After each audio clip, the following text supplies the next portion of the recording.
opportunity to finally accomplish another team goal, come at the perfect time after 4 straight blowout wins? Yeah, no, it does. I mean, we have our 5 goals at the beginning of the season. Win the opener, that you can take care of that right off the bat, and then you got to wait basically the whole season. And think about it, the other day, we win the division, win the state, win the ACC in the next 4 weeks.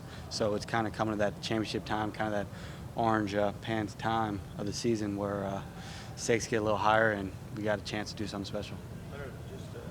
Just today you were named a finalist for the Bowlsworth Award, which is an award for players who started off as a walk-on in their career. Can you expand upon that a little bit and what the honor is like? Yeah, no, it's an incredible honor. I actually just found out about it about 30 minutes ago, and I was reading up on it. And it's a cool foundation. Does a lot for children that are kind of in need. So it's cool just to be just mentioned with the. I mean, Baker Mayfield was a walk-on last year, won the Heisman. So there's a lot of good players. I mean, in college football that started as a walk-on, and it's just special. It's something that I've always taken with me, coming to practice every day, just knowing that I'm a walk-on, and so to be able to be recognized as one of the I guess finalists for that award is pretty special. Will you ever hear from other guys that maybe dream to do what you did one day, and what kind of advice do you give guys like that when they approach you? Yeah. I mean, social media, that sort of deal, or just working at camp and just talking to a guy, and a lot of high schoolers that want to know what it takes to kind of be a walk-on, and what I always tell them, it's kind of unique at Clemson. It's a special place, but I mean, anywhere you go, it's all about the little things. It's all about just having fun in the moment, having fun playing the game, and just to take that mentality of being a walk-on every day, whether it's in football, and that's something that I can kind of take with me the rest of my life. That I came in kind of undervalued, kind of nobody knew who I was, and so that's going to kind of, whether it's in the next stage of life, starting a business or whatever it may be, just being able to take that and kind of having that chip on your shoulder. Do you ever pinch yourself? Like Yeah. You kind of think about what you've all been able to accomplish? Yeah, for sure. The other day I was thinking, and I obviously always remember I was a walk-on, but I kind of forget sometimes just because it's been so long since I had been one, and you just feel like you belong with the guys. But you do pinch yourself just to be able to. For me, even if I got a scholarship, it was never really about the scholarship. It was just about accomplishing the things that I wanted to accomplish and winning some games. This has been a stretch for your team where you've gone through 4 teams about as easily as you've gone through in league play. How do you help maintain the edge, not just for guys in your position group, but guys who might not have gone through the gauntlet of an ACC season as much as you have? Yeah, for us, we just start over every week. We're not expecting a blowout lose, but we're expecting for a 4-quarter game to play our best game, and it's to get the guys ready in the room to go play that game. I mean, me, T, and Amari, top 3 guys could get hurt at any moment, and so we need to lean on those other guys to go win the game when it's needed, and because of that, we have success early, and then those guys are ready to play, and they play well, and we eventually get some big wins. You talked about now you feel like you're part of the team. The walk-on process is way behind you. But go back to when you got that walk-on, you got that scholarship offer, that summer camp, and Coach made that announcement from the team.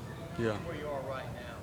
Yeah, for me it was just a belonging on the team, I guess. I was talking to Tim Bray earlier about the history of number 13, and just kind of the first time I ever got that number.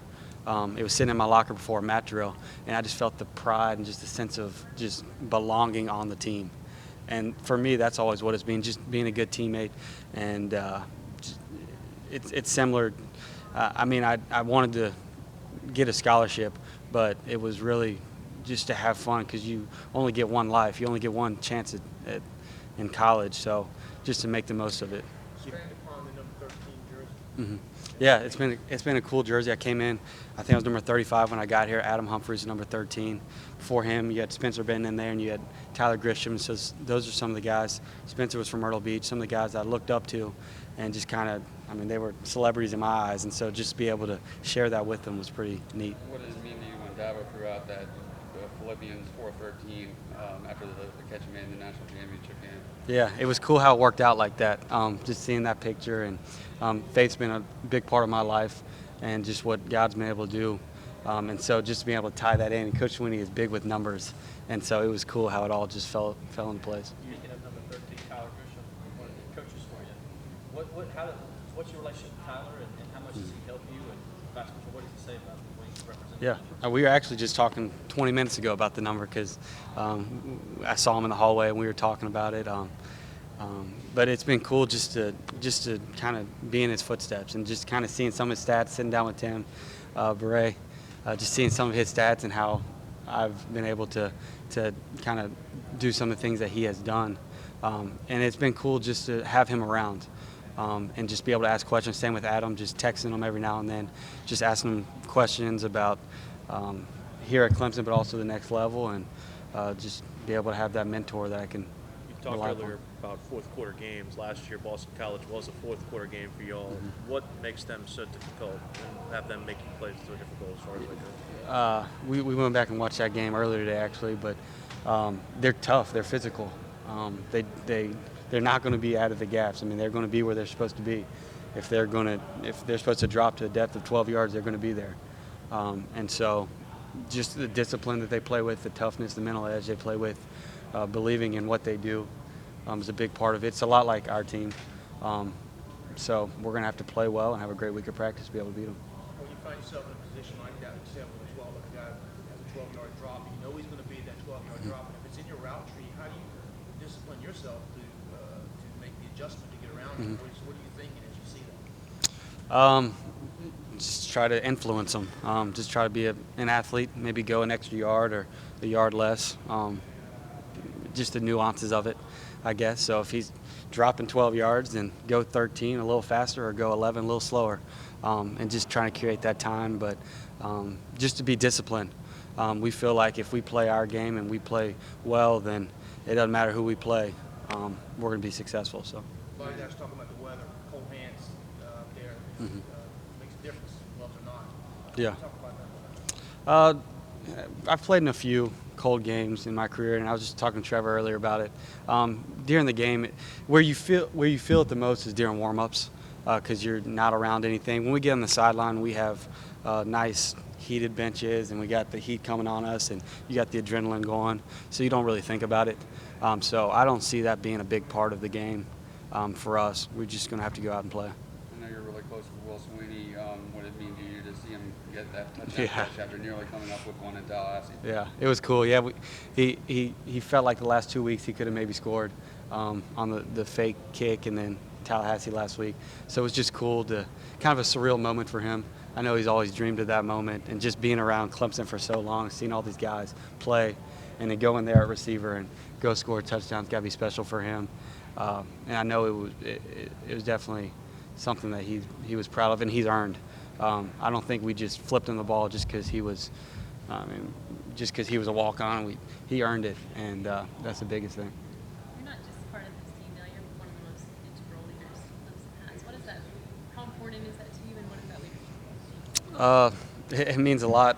Just being a guy that someone can come talk to, because I feel like I've been. I've played for 4 seasons and kind of know what the gauntlet is and kind of how things go and what to expect. And so just being that veteran voice that, just like talking to Trevor today about the cold weather, whatever it may be, just to be a friend to people. And because there's so much that goes on in a college person's life than just football. And so just being there for them on and off the field, whatever it may be. How have you grown in 4 years? I've grown a lot. I know when I first got here, I was so nervous to do interviews and that sort of deal. So definitely grown there, and definitely grown in my spiritual life. Just with some of the people we have here, with Reggie and Coach Sweeney, just seeing our coaches every day, just seeing how they go about life. Because you come in high school and you kind of have an idea of what to expect, and you've been told your whole life what to do. So your parents tell you go to church on Sundays, be here, be there, but you have to make that decision for yourself. And at Clemson, you have such great leaders and mentors that you can look, a guy like a Tyler Grisham, guys like even the veteran players, you can look at and see this is the way you do things, and you can see dividends for them down the road. How much wedding planning do you do? Not much. She's taking care of all that. I'll worry about that a lot, I guess, in January. I'm just trying to win some games right now, but a little bit. Just a lot of that looks good, dear. Huh? Just a lot of that looks good, dear. Yeah, that looks good. I'm good with that. 2 thumbs up.